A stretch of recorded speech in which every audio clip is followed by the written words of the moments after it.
Hello everyone. This video for people who's got a Ford Galaxy, the new shape 2016 onward.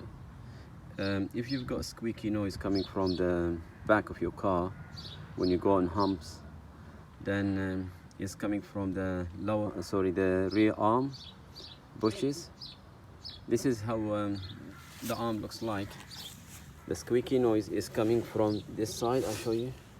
It's from these bushes. The reason you see it is too sticky is because I used to put grease inside every now and then. The only solution, you've got two solutions.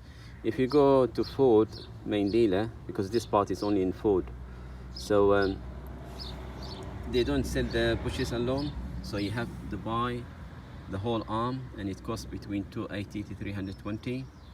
Depends on the side, because left and right is different prices. Other than that, you can buy the bushes, but not from Ford, from online. This is the part, it's genuine, okay, and exactly is the same. I've used it for my car. If you need help to find them, please put a comment on the video and I will send you the link. Thanks for watching. I hope that video helps. If you subscribe to my channel, I really appreciate that, and thanks for watching. See you.